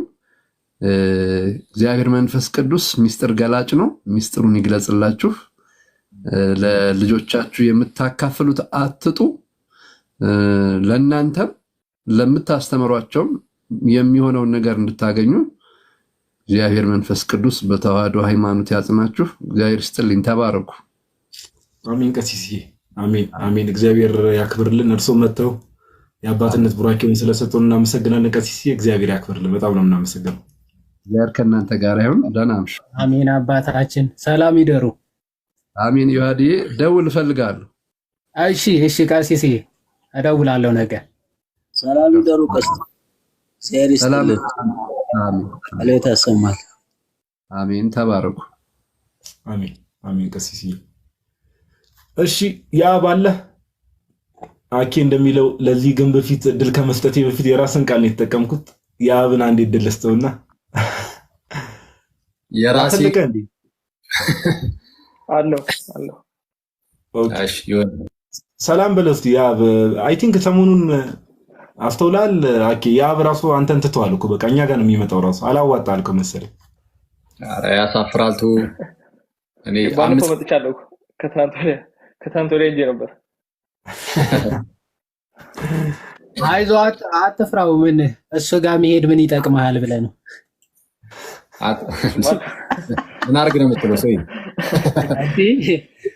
እዚሁ ወሳኝ ነገሮች ሲፈለግ ወንድማማቾች መካከል ጠብን ስትዘራ እዚሁ ስለ አንድነት አውርተህ እዚሁ ጋር ስታፈርሰው አንዴ አፍራሽ አዲስ መደበኛ እኮ ነው እንደዛ የሚለው። እኔ የማረሳው የሆነ ጊዜ ላይ ነው፣ በፊት ነው እነ ያሬዶ ምናምን ብዙም አንታወቅም እና ቲክቶክ ላይ እንደመጡ አካባቢ ነው ቴሌግራም ላይ መጥተው ምንድነው ብቻ የሆነ የህብረት አይነት የሚመስል ግሩፕ ከፍተው እና እኔንም አስገቡኝ ገባሁኝ ምናምን። ወንድሞች በህብረት ቢኖሩ መልካም ነው ኖም የተወደደ ነው የሚለው መዝሙረ ዳዊትን ጠቀስኩኝ፣ ለጠፍኩላቸው። ከዛን ምን ነክቶኝ እንደሆነ አላውቅም ከአንዳንድ ነው ከዛ ህብረት የወጣሁት። እንደዛ ለጥፌ ማን ክርስቶስን 10 ደቂቃ ይፈጀብኛል መሰለኝም። ወንድሞች በህብረት ቢኖሩ መልካም ነው ብላ አስተዋስቶታ እሺ በጌታ አፈር በራሴ ያንተ ነገር እንደው ያንተ ነገር እኔ ምን እንደነካኝ ማላቅም። እሺ የምትሉትን ጨርሱና እኔ አንድ ጋዲ እንትን አንድ ፕሮቴስታንቶች ሲናገሩ የነበሩት ነገር ነበረ። አንዱን ወንድማችንን አንድ ዲያቆን ወንድም ነው ኢየሱስ ጌታ ነው በልስቲ ብለው እንደው መላልሰው ሲጠይቁት እና እሱን አይቼ ነበር። እዛ ላይ ትንሽ ነገር ነው ሪአክት ባር ከዚሁ ከርዕሱ ጋር ማገናኝተን ትንሽ ነገር ብንልበት ደስ ይለኛል። የሚቀድሙኝ ይቅደሙኝና እቀጥላለሁ። ችግር የለውም። ያብ ነው የሚቀድም ላይክ ከቶፒኩ ጋር ያልከው ማሳብ አለ። ከቶፒኩ ጋር አገናኝተህ ላይክ አሁን እኛ ኦርቶዶክስ ከምንሆንበት ምክንያት አንዱም ደግሞ ያው ኢየሱስ ክርስቶስ ጌታ እንደሆነ ለመመስከርም ነውና አንደኛውም እሱ ስለሆነ ከዛ ጋር የዘ ትቀጥላለህ። ያ ስቴጅ ይዞ ውስጥ ቀጥል። እሺ እንግዲህ ያው በቶፒኩ ያው ወንድሞች በደንብ አድርገው ስላብራሩ ሂስቶሪካል እና ሎጂካል ሳይዱን በደንብ ኤክስፕሌን ስላደረጉ ሜቢ ጀስት አጠር ባለ መልኩ እንትን እላለሁና የኔ አክቹሊ ሞር ሎንገር እና ሞር ኮምፕሊኬትድ የሆነ ጆርኒ ነውና ጀመራ ባለፈውም እንዳልኩት አብዛኛው ሰው እንደሚያውቀው ስወለድ እኔ ኦርቶዶክስ አልነበርኩም። ስለዚህ ፕሮቴስታንት ሆኜ ከተውኩት በኋላ ኤቲስት ነበርኩ ለአንድ አመት ምናምን በ16 አመቴ ነው ኤቲስት የሆንኩት እና ምንድነው ኤቲስት ያስኮነኝ ያው ፕሮቴስታንት ያለው ማያቸውን ነገሮች እንግዲህ ያው ሁሉ ሳይቀዋል የሚካሄደውን ፕሮቴስታንት ቸርች ውስጥና እንግዲህ ሪሊጅን ማለት እንደዚህ ከሆነ ያው ሪሊጅን ማለት ፎልስ ነው ብዬ ነው ኮንክሉድ ያደረኩት። በማመን ነው ዲፔንድ የሚያደርገው። ግን ለክርስትና ክርስቶስ ላስተማረው ብዙ ዊትነስ አለ። ሐዋርያቱም ላዩት ነው የሞቱት ሚሊዮን አይቼ ክርስትና እውነት እንደሆነ ኮንክሉድ አደረኩ ማለት ነው። እንግዲህ ያው ይሄ በጣም ያው ነገር ላለማርዘም ብዬ ነው እንጂ እንግዲህ በእርግጥ ብዙ ኮምፕሊኬትድ ነገሮች ነበሩ። ሂስቶሪካል ሳይዱንም ሳየው የትኛው ነው ክርስትና እውነት ስል ካቶሊሲዝምን እንግዲህ ካቶሊሲዝም እና ፕሮቴስታንቲዝምን መጀመሪያ ነው ሪዲዩስ ያደረኳቸው። ምክንያቱም ፕሮቴስታንቲዝም ሲጀመር ከ1500 በኋላ የመጣው አይዲዮሎጂ እውነት ሊሆን አይችልም ብዬ ነው የተውኩት። ካቶሊሲዝምንም ስናይ በታሪክ ብዙ ፔፐሲው ፊሊዮኬ ብዙ ነገር ዶግማታይዝ የተደረጉት ሪሰንት ታይምስ ላይ ነው። ስለዚህ ቁጭዬ ኦሪየንታል ኦርቶዶክስ እና ኢስተርን ኦርቶዶክስን ኮምፔር ማድረግ ሞከርኩ። ረጅም ጊዜ ነው የፈጀብኝ። እንደውም ኦልሞስት ኢስተርን ኦርቶዶክስ ነው ነበር ምክንያቱም ብዙ ኦንላይን ሪሶርስ ያገኘሁት እዛ ላይ ስለነበር መጀመሪያም ሎጂካል የመሰለኝ ዲኦፊሲስ ነው ከሚያፊሲዝም በላይ ዲኦፊሲዝም ነው ሎጂካል ሆኖ ያገኘሁት። ግን ከብዙ ጥናት በኋላ እንግዲህ ሚያፊሲዝም እውነት እንደሆነ ኮንክሉድ ካደረኩ ኦሪየንታል ኦርቶዶክስ ሆንኩ ማለት ነው። እና ያው ነገር ላለማርዘም ያው ወንድሞች በደም ከቨር ስላደረጉት ታሪካዊ አንፃርም ከቨር በደም ስለተደረገ ያው ነገር ላለመደጋገም ብዬ ነው። እንግዲህ ኦርቶዶክስ ሆንኩት ምክንያት እንግዲህ ሂስትሪም ባክ የሚያደርገው ነገር እንደሆነ ስላገኘው ነው። ሎጂክም የእግዚአብሔርም ሬቬሌሽንም ከብዙ ነገር አንፃር ምንም አይነት እንከን ያጣውበት ኦርቶዶክስ ስለሆነ ኦሪየንታል ኦርቶዶክስ ሆንኩ ማለት ነው። ቃል ታሰማልን። ያ ጥሩ ነው። ጥር ምጥና አድርገህ በደንብ ሜቢ አንድ ሐሳብ አጠር ባለ መልኩ ሰዎችን ምን ሪኮመንድ ታደርጋለህ? አሁን እንደዚህ የሚመረምሩ ሰዎች ጆርኒ ላይ ያሉ ሰዎች አሉ። በተለያየ ቤተ እምነት not just ፕሮቴስታንቲዝም ጆቫ ሊሆኑ ይችላሉ፣ አድቬንቲስት ሆነው ኦር የተለያየ ጆርኒ ውስጥ ሆነው ደግሞ ትሩዝን ዲስከቨር ለማድረግ የሚሞክሩ ሰዎች አሉና ምን ሪኮመንድ ታደርጋቸዋለህ? ያው በዋናነት ትሩዝን ዲስከቨር ለማድረግ ባያስ አያስፈልግም። ባያስ ሪሙቭ ካረክ እውነት ይገለጥላል። ምክንያቱም እውነት የሆነው ነገር እውነት ነው፣ ሲምፕሊ ትሩዝ ነው እንጂ አንተ ስለፈለከው ብቻ እውነት ሊሆን አይችልም። እና ማንም ሰው ምንም ይሁን ኦርቶዶክስም ይሁን ካቶሊክም ይሁን ፕሮቴስታንት ሙስሊም ወይም any other religion አራይቭ ማድረግ ከፈለገ እውነቱ ምንድነው የሚለው ባያሱን ሪሙቭ አድርጎ ፕራይድ especially ፕራይድ ሪሙቭ መደረግ አለበት። ምክንያቱም ኤቲስት ያለው ነው ብዙ ፕራይድ ነበርብኝ እግዚአብሔር ረድቶኝ እሱ ማለት ይያለውና ፕራይድ ባያስ ሪሙቭ ካረገን ኦነስት ሆነን ሁሉን ነገር ሰምተን በደም ተረተን አጥንተን ሂስቶሪካል ሳይዱን ሎጂካል ሳይዱን በደም ካየን እውነት ላይ ኮንክሉድ ማድረግ እንችላለን።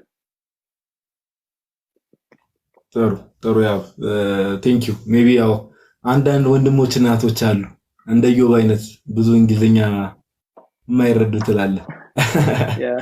ያው ብዙ ስለ ቤተክርስቲያን ያው ብዙ ነገር ማለት ይቻላል።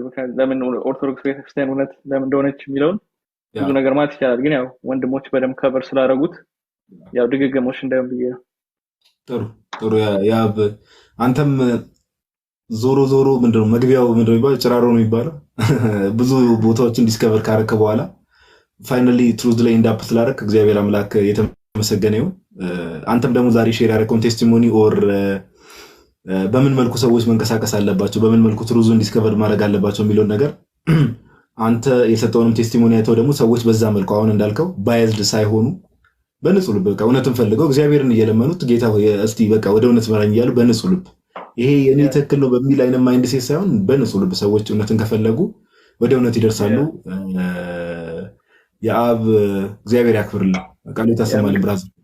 ምክንያቱም ክርስትናን ራሱ ሊቭ ሳደርግ ከልጅነት የጀመረው የምሰማው ነገር ነበር። ያው ስለ ኦርቶዶክስ የሚወራው በፕሮቴስታንት ፋሚሊ ታውቃለና ሊቭ ሳደርገው ክርስትናን ኮምፕሊትሊ ለኦርቶዶክስ ቻንስ አልሰጠውም ነበር። ምክንያቱም ባይስድ የሆነ ቪው ነበረኝ ኦልሬዲ ማይንድ ላይ ፕሮጀክት የተደረገ ነገር ስለነበር ለዛ ነው ቻንስ አልሰጠው ኢሚዲየትሊ ወደ ኤቲዝም የገባሁት። ግን ኦፕን ሶን ነው የተገለጠልኝ።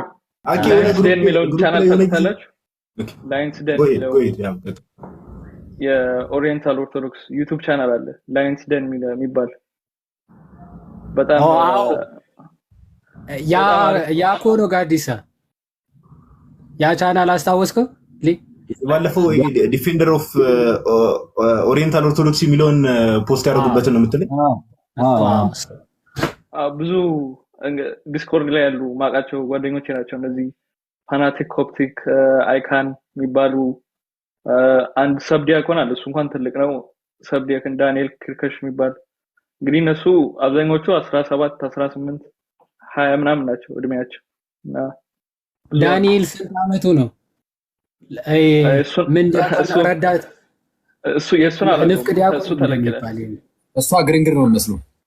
አዎ ቪዲዮ ራሱ ተለቅ ያለ ነው የሚመስለው። ሌሎቹ በቪዲዮ አይታወቁምና እንደኔ ስውራን ናቸው። እንትን ነው አይ ባይ ዘ ዌይ እንዳልከው አኪ ባለፈው የሆነ ጊዜ ግሩፕ ላይ ፖስት ነበር ሴንት አትናቴዎስ ኦን ዘ ኢንካርኔሽን ሲጽፍ ለምሳሌ አይደል he was just 19 አይደል? በጣም እኮ የሚገርም በጌታ 19 ዓመት ልጅ የጻፈው ላይ ነው እኛ አረም በጌታ አትናቴዎስ በህፃንነቱ ያጠምቅ ነበር። ኢንትረስት አይ ሌላ ታሪክ ሳትገባ አንተ ሰውዬ በቃ ህፃናትን ያጠምቅ ነበር። ስለ ጥምቀት ገብቶት ኖርማል ጨዋታ ላይ ነው እሱ ጨዋታ ላይ ኖርማሊ ጥምቀቱ ግን ለእስክንድሮስ እኮ ኖርማሊ ዳግማ ያጠምቃቸው የእሱ ጥምቀት ተቀብ ይህንን ታሪክ አላውቅም። ለዛ ነው የሚለው ታሪክ። የእንትና አሌክዛንደር አይቶት ባፕቲዝሙ ቫሊድ ነው ብሎ ነበር ሲያጠምቅ አይቶት። ኧረ እባክህ ሳይማሩ የተጠመቁትን አንዳንዴ እኮ ህፃናት እኮ ናቸው። ምን ይማሩ አንተ? እሱ ራሱ ክርስቲያን ነበር እንዴ ትላለህ? ማ እሺ ያረቀበላል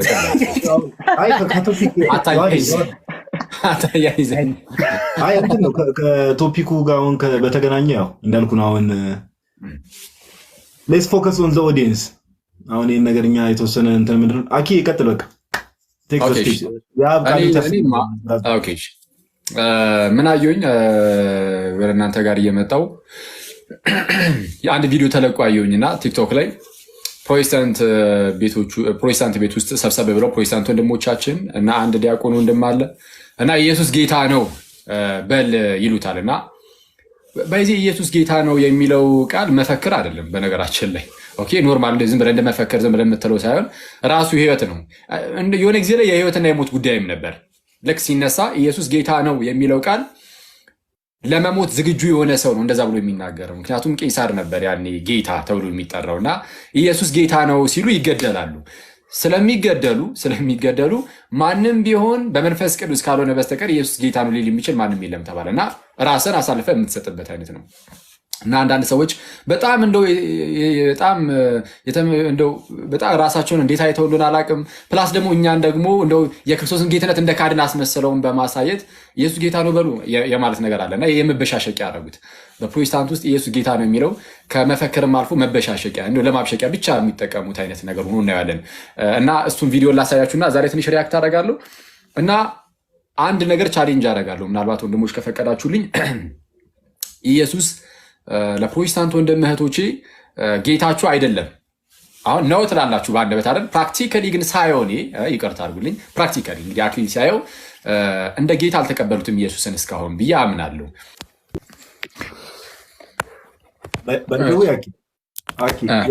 ነገሩን ፐርሰናል እኔ አሁን እዚህ መሀል ማድረግ አልፈልግም፣ ግን ፖል የሚባለውን ዱድ እያየው ነው አይደል? ያው እንግዲህ ችግር እኮ ነው። የምሬ ነው። እየሰማም ከሆነ ብሮ በቃ ማሊያን አውልቅ፣ የማስመሰሉ ዘመን ይብቃ። ቀጥላኪ እንግዲህ አሁን አንዳንዴ ሰው አስቸጋሪ ነው ማለት ኢየሱስ ጌታ ነው በል ተብሎ እኔ ቅድም እንዳልኳችሁ ነው። ማንም ጴንጤ በል ስላለኝ አይደለም እኔ የምለው። ኦኬ ማንም ጴንጤ በል ብሎኛል። ሲጀመር ክርስቲያን የኢየሱስን ጌትነት በልቦ አትሞ የሚኖር ነው። ኦኬ በመንግስቱ ውስጥ ያለን እኮ ነን እኛ። ሲጀመር በኢየሱስ መንግስት ውስጥ ነው ያለነው። በመንግስት ውስጥ በቤተክርስቲያን ውስጥ ቤተክርስቲያን ናት የኢየሱስ መንግስት። ከኢየሱስ መንግስት ውጭ የሆነ ሰው ኢየሱስ ጌታ ነው ቢል ባይል ምን ጥቅም አለው? ራሱ መጥቶ በመንግስት ውስጥ ካልተጨመረና ጌትነቱን የምርም በዛ ካላወጀ። በመንግስት ውስጥ ካልሆንክ በመጀመሪያ ደረጃ ባይዜ ጌታም አይደለም። በመንግስት ውስጥ ካልሆንክ ጌታ አይደለም። ለምሳሌ ኢትዮጵያ ውስጥ ያለ አንድ ንጉስ ቢኖር ያ ንጉስ ንግስናው ኢትዮጵያ ውስጥ ነው፣ አለቀ። ከኢትዮጵያ ውጭ ላለ ሰው ንጉስ አይደለም። ስለዛ እንደው የኢየሱስ ጌትነቱን በደንብ የራስ ገንዘብ ለማድረግ አንደኛ በቤርሳሌም ውስጥ መግባት አለብህ። ወደ ፍቅሩ ልጅ መንግስት አፈለሰ እንዲል ወደ ፍቅሩ ልጅ መንግስት መፍለስ አለብህ። ኦኬ እና በዚች መንግስት ውስጥ ያለን ሰው ኢየሱስ ጌታ ነው ብለህ አትነግረውም። እንደውም እሱ ነው የሚነግርህ። እና ፕሮቴስታንቶች ተዘጋጁ እንግዲህ ያው እንቀበላችኋለን። ከዚህ ጋር አንድ ሰው ቦታ እናስለቅቅላችሁና ፕራክቲካሊ ሲታይ ኢየሱስ ጌታችሁ እንዳልሆነ ያሳያል። ኢየሱስ ጌታችሁ እንደሆነ አልተቀበላችሁትም። ተቀብያለሁ ብሎ ይሄው በድፍረት መጥቶ የሚናገር ካለ እንቀበላለን። ገስት ላይ እንቀበልና እናየዋለን። የምር ፕራክቲካሊ ስናየው ኢየሱስን እንደ ጌታ ተቀብላችሁታል ወይ የሚለውን ለመበሻሸቅ አይደለም። ክርስቶስን ወሳኝ ነጥብ አነሳላችኋለሁ።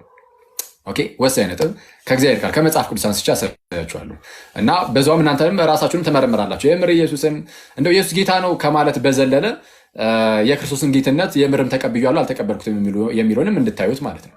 በዛው እሱን እናደርጋለን። ለማንኛውም ግን ጌታችን ኢየሱስ የምንለው ራሱ ላይ እኮ ኢየሱስ ስለ ኢየሱስ ስናወራ እኮ ሲጀመር ምንድነው ጌታ ያልን እኮ ነው ሁሌም የምንጸልየው ራሱ አይደል? ስለ ኢየሱስ ስናነሳ ጌታ የምንጠራው በጣም ደግሞ የሚያስገርመኝ የግዕዙ መጽሐፍ ቅዱስ ሐዲስ ኪዳን ላይ አሁን የሁለት ሺህ እትሙ የተወሰነ ለየት የሚል ነገር አለው አይደል? ከግዕዙ ስለተቀዳ ነው ወይም ከግዕዙ ስለተተረጎመ ነው። እና ግዕዙ ላይ ኖርማል አማርኛው ላይ ኢየሱስ የሚለውን ሲጽፉ በአጻጻፍ ደረጃ ራሱ እንዳጋጣሚ ሆነውን ጌታ ኢየሱስ ጌታ ኢየሱስ ጌታ ኢየሱስ ነው የሚለው አብዛኛው ክፍሎች ላይ ጌታ ኢየሱስ ጌታ ኢየሱስ ጌታ ኢየሱስ እያሉ ነው የሚጨምሩት። እና ጸሎታችን ሁሉ ጌታ ጌታ የሚል የሚጨምር ነው። እግዚኦ መሐረነ ክርስቶስ ብንል ጌታ ክርስቶስ ይማረን ነው። ኦኬ አባታችን ወይን ብንጸልይ በሰላም ቅዱስ ገብርኤል ላይ ከተወዳጁ ልጅሽ ለምኝልን ነው የምንላት። እና ተወዳጅ ጌታ ብለን የምንጠራው ተወዳጅ መድኃኒት እያለን ነው የምንጠራው ኢየሱስን። እና እኔ ለምን በዚህ ደረጃ ዳም መሆን እንደፈለግን አላቅም። እና ፕሊዝ ጴንጤ ወንድመቶቼ በተቻላችሁ አቅም እንደው እንትን ባትሉ። ፕላስ ደግሞ የእኛ ልጆችም ከይቅርታ አሁን ዲያቆን ምናለ እንናገር ሳይሆን ክህነቷም አለች መቼስ ቀና ብለን አንናገርም። ግን እንደው ምናልባት እንደው ምክር ከሆነ ምክር ነው ኤኒዌይስ ብቻ ግን ባንገባ እንደነዚህ አይነት በጣም እንደነዚህ አይነት ልጆች ጋር ባንገባ። ምክንያቱም የምርም በፍቅር አያወሩም፣ በፍቅር የሚያወሩ አይደሉም። እነሱ ጋር ያለው እውነት እንደሆነ ቢያውቁ ራሱ ስለ እውነት ተጨንቆ አይደለም የሚያወሩት፣ እንዲሁ ለብሽሽቅ ኦኬ ለብሽሽቅ ብቻ ነው የሚወራው። እና ከእንደነዚህ አይነት የብሽሽቅ ቦታዎች ጋር እንደው ባንገኝ ኦኬ የእግዚአብሔርን ቃል በፍቅር የሚያወሩት ጋር ብቻ መሄድ። ፕሮቴስታንቶች ጋር ገብተን መነጋገር እንፈልጋለን የሚል ሰው ካለ እሰየው ይነጋገር። ግን ሲነጋገር ቦታ ቢመርጥ በፍቅር የሚነጋገሩበት ሰዎች ጋር ብቻ ቢሄዱ ኦኬ የምርም ኢየሱስን እንወዳለን የሚሉ ሰዎች ጋር ሄደው ቢወያዩ መልካም ነው ብዬ አስባለሁ። እኔ እንግዲህ ፐርሰናሊ ማለት ነውና ከዛ ውጭ ግን እንደነዚህ አይነት ልጆች ጋር እየገባን ጭራሽ እንደው ዝም ብሎ ብቻ ክርስትና ላይ የሚሆነ ክርስቲያን ወደ ማሰደብም እንዳንሄድ ብንጠነቀቅ መልካም ነው ብዬ አስባለሁ። ምናልባት ግን እስቲ አንድ ኮመንቱን ከፍተላቸው የሚገባ ጴንጤ ካለ ቼክ እናድርግና ኢየሱስን የስ ፕራክቲካሊም ስናየውም ጌታ እንደሆነ በልቤ ተቀብዬዋለሁ ማለት ጌትነቱን ተቀብያለሁ ብሎ የሚያምን ሰው ካለ እሱን ቼክ እናድርግ። ገባለሁ አዎ ይሄን ነገር ማስረዳት እችላለሁ የሚል ሰው ካለ እስቲ አንዴ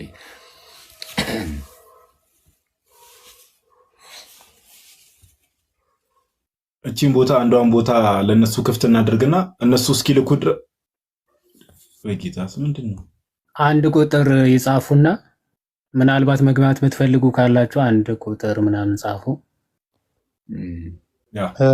በድጋሚ እንዴት አመሻችሁ?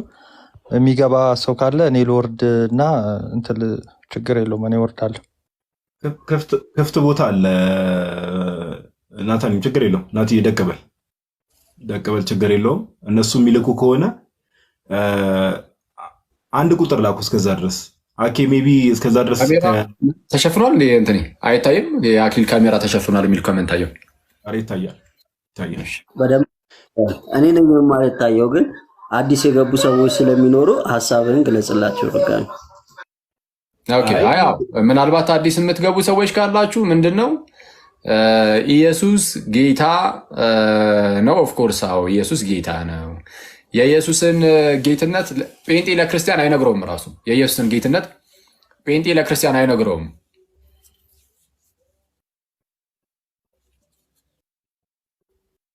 ይሰማል? አንዱ ዓለም ወንድሜ ኦኬ። ምንድን ነው? አይ ራሱ ተሳስቶ ገብቶ ነው። አደናቅፉት። ይህን መፈክር ሜቢ ለሚሰሙ ሰዎች ያው ይህንንም ካነሳ ነው ያው ኦርቶዶክስ ክርስቲያን ከሆንበት ዋናው ሪዝን ውስጥ አኬም ቅድም እንደተናገሩ ብዙ ሀሳቦች ወንድሞችም ቀሲስም ቅድም አንስተዋል። ለእኛ ለኦርቶዶክሳውያን የክርስቶስ ጌትነት አይነገረንም። ግዴታ አኬ እንዳለው ኢየሱስ ጌታ ነው እየተባለ ባይዘው ያኬ ቅድም እንዳልከው ከምንድን ነው ምንጩ? ይሄ ስም እንደዚህ ብሎ መናገር የሚያስገድል መሆኑንም ብዙዎች አያውቁም። ሶርሱንም ስለማያውቁ ነው ባይዘው እንደመፈክር እንዳልከውና ጌታችን መድኃኒታችን ኢየሱስ ክርስቶስ እያልን እየጠራን ግዴታ እስቲ ኦኬ እቴኑን አስገባት። ማን ነው አንተሽ ነው የተቀበላት? አፖሎጂስቶቹ ሲጠፉ ታዲያ እነሱን እንቀበል እንጂ። እሺ ቀጥልሽ። እሺ ሰላም ላንቺ ይሁን እህታችን፣ እንደምን አለሽ? እሺ ሰላም፣ እንዴት ናችሁ? ይመስገን አምላክ። እንኳን ደህና መጣሽ። እንኳን ደህና ጠበቃችሁኝ። እኔ ጥያቄ ነው ያለኝ። ፕሮቴስታንት ነሽ? ክርስቲያን እንትን ፕሮቴስታንት ፕሮቴስታንት የሚባል አለ ደግሞ ተጀመረን እንደዚህ። እሺ ያው ፕሮቴስታንት ጋይስ እቴኑ ሜቢ ከምን ጋር የሚገናኝ ነው? ከዛሬው ዕለት ጋር ነው ሜቢ ከርዕሱ ጋር። እቴኑ በእርግጥ አኬ እኛ ጋር መታ የምትማማረት ናት። አሁን እሷን አልፎ አልፎ ትማማራለች እና አሁን እቴኑን የተቀበልካት ለዛ ነው ብዬ የጠየኩት። እሺ ቀጥይ። ጠይቂ እቴኑ። ይቅርታ መግባት ፈልጋ ነበርና ውይይት ላይ ስለነበረ ቆይ ትንሽ ቆይና ጥያቄ ካለሽ ጠይቂያለሽ ብያት ነበረ። ከሰማችሁ ከተማረችው አንፃር ማለት ነው። ጠይቅ። እሺ አይ ቅድም ስለ ቤተክርስቲያን እያነሳችሁ ነበርና ትክክለኛው ቤተክርስቲያን ኦርቶዶክስ ጋር ነው ያለው ስትሉ ነበረ እና ቤተክርስቲያን ደግሞ ማለት የእግዚአብሔር ቤተ መቅደስ ማለት ነው። ቤተክርስቲያን ኦኬ ቤተክርስቲያን እንትን ነው እቴኑ ኤክሌሲያ ማለት ነው፣ ጉባኤ ማለት ነው። ጉባኤ በአጭሩ ልክ በብሉይ ኪዳን ህዝበ እግዚአብሔር እንደነበረው ሁሉ ያ ኔሽኑ ያ ጉባኤው አለ አይደል? የእስራኤል ጉባኤ ተለይቶ ከአሕዛቡ የተለየ ራሱን የቻለ ጉባኤ አለ፣ ህብረት አለ፣ ማህበር አለ። እሱን ራሱንም ግሪክ ሰብትዌጀንቱ ኤክሌሲያ ይሏል ባይዝ ያንን ጉባኤም እና ቤተክርስቲያን ሲባል አሁን በአዲስ ኪዳን ደግሞ የክርስቲያኖች ህብረት፣ አንድነት፣ የኢየሱስ ስጋ፣ ኢየሱስ ደግሞ ለዛ ህብረት ስጋ ማን ነው? ይቅርታ ራስ ነው። እሱ ነው ቸርች። ቤተክርስቲያን ማለት እሱ ነው። ከሐዋርያት ጀምሮ ያለው ይህ ህብረት እኮ አሁን ኦርቶዶክስ ትክክለኛ ሃይማኖት ነው ማለት ትክክለኛ ቤተክርስቲያን ያለው ኦርቶዶክስ ውስጥ ነው ይላል። ግን የእግዚአብሔር ቃል ደግሞ ሲናገር በክርስቶስ ያመነ የእግዚአብሔር ቤተ መቅደስ እንደሚሆን ይናገራል። እና እናንተ ናችሁ የእግዚአብሔር ቤተ መቅደሶች ይላል። እሱ የእግዚአብሔር ቤተክርስቲያን የሚለው መጽሐፍ ቅዱስ ላይ ቆሮንቶስ ላይ ነው መሰለኝ ይላል። ይላል። ቆሮንቶስ እናንተ የእግዚአብሔር ቤተ መቅደስ ናችሁ፣ እግዚአብሔር መንፈስ በእናንተ ያድራል፣ የመንፈስ ቅዱስ ቤተ መቅደስ ናችሁ እያለ የተለያዩ ክፍሎች ላይ ይናገራል። አንደኛ ቆሮንቶስ ላይ፣ ሁለተኛ ቆሮንቶስ ላይ የሚላል ትክክል ነው። አሁን እኔ ነኝ ትክክል፣ እንደዚህ ነን ክርስቲያኖች ነን። ኦፍኮርስ ግን ምንድነው መሰለሽ በክርስቶስ ሁሉ የሚያምን ማለት ነው። በክርስቶስ የሚያምን የእግዚአብሔር ቤተ መቅደስ መሆን ይችላል ማለት ነው። የሚያምን ማለት ምን ማለት ነው? በክርስቶስ ያመነ ምን ማለት ነው? ያመነ እኮ ክርስቶስ ኢየሱስ ክርስቶስ ለሱ እንደሞተ ለሱ እንደተነሳ ያመነ ሰው በቃ ኢየሱስ ሞቶ እንደተነሳ ያመነ በቃ ይሄንንማ የዘላለም ሕይወት ልጅ ሰሶችም እኮ ያምናሉ። አኬኔ ስለው ልንገርሽ አሁን ብዙ ርዕስን እንትን እንዳለው እንዳላሰፋብሽ አሁን በጌታችን በኢየሱስ ክርስቶስ ዝም ብሎ ማመን ክርስቶስ ለእኔ ሞቷል ተነስቷል በቃ ጨረስኩኝ አምኛለሁ ይሄንን ስትይ በቃ ወዲያውኑ የእግዚአብሔር ቤተ መቅደስ ትሆኛለሽ ማለት አይደለም። እንደዛ እንዲህ ያለ አስተምህሮ በመጽሐፍ ቅዱስ ላይ የለም።